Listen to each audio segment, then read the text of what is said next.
नमस्कार मित्रों, स्वागत है आपका हमारे YouTube चैनल सत्य ज्ञान सुधा में। एक बार आप सब अपने मन में जय श्री कृष्ण बोले और कमेंट में भी टाइप करें। कलयुग के इस जीवन में मनुष्य सफलता और सुख सुविधा को पाने के लिए जाने अनजाने में ना जाने कितने सारे पाप कर बैठता है और खुद को पाप का भागीदार बना लेता है।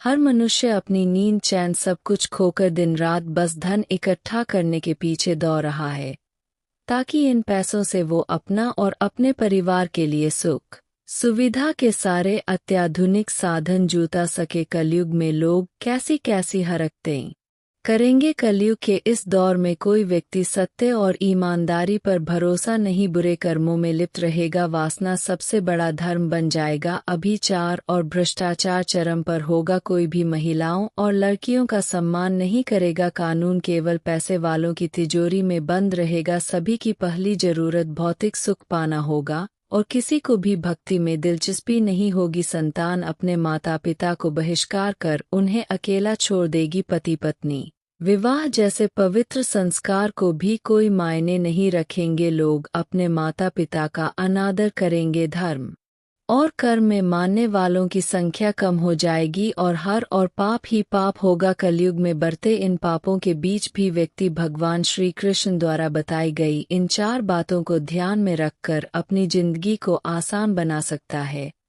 तो लिए जानते हैं जिंदगी को आसान बनाने वाली भगवान श्री कृष्ण की वह 4 बातें। पहली बात, दान। भगवान श्री कृष्ण के कथन अनुसार जो व्यक्ति कलयुग में दान करता है उसका जीवन आसान हो जाता है। दान करने का अर्थ है किसी जरूरतमंद को वह चीज निःशुल्क उपलब्ध करवाना जिससे पाने के लिए वो सक्षम नहीं है। हालांकि दान करने से पहले या बाद में किसी को भी अपने द्वारा किए गए दान के बारे में नहीं बताना चाहिए, क्योंकि दान वही होता है जिसे गुप्त रखा जाए। दूसरी बात, ध्यान या जप। कलयुग के इस आधुनिक युग में लोगों के पास भगवान की पूजा पाठ करने के लिए समय नहीं होता है।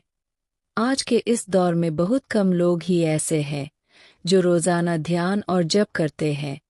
वास्तव में केवल भगवान को प्रसन्न करने के लिए ही पूजा पाठ नहीं की जाती, बल्कि पूजा पाठ इंसान को उसकी अंतरात्मा से जोड़ता है। नियमित रूप से जप और ध्यान करने वाला व्यक्ति अपनी आत्मा को शुद्ध कर अपनी गलतियों को सुधारने की कोशिश करता है।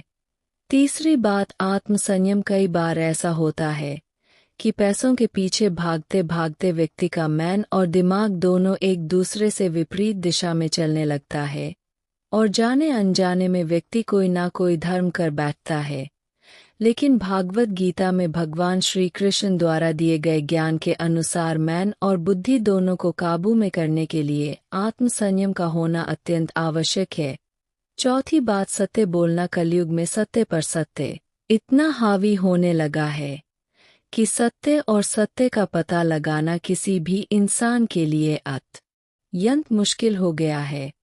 किसी भी व्यक्ति की बातों से यह अंदाजा नहीं लगाया जा सकता है कि वह व्यक्ति सच बोल रहा है या झूठ। इसलिए भगवान श्री कृष्ण ने कहा है कि जो व्यक्ति कलयुग में हमेशा सत्य के मार्ग पर चलेगा उसका जीवन आसान हो जाएगा। श्री कृष्ण की बताई गई इन 4 हम बातों पर चलना कलयुग के इंसानों के लिए थोड़ा मुश्किल जरूर है, लेकिन जो व्यक्ति इन 4 बातों का पालन करेगा उसका जीवन बेहद आसान हो जाएगा। भगवान श्री कृष्ण के सभी भक्त वीडियो को लाइक करके कमेंट में जय श्री कृष्ण जरूर लिखें और हमारे चैनल डी रियल पुराण को सब्सक्राइब करें। धन्यवाद।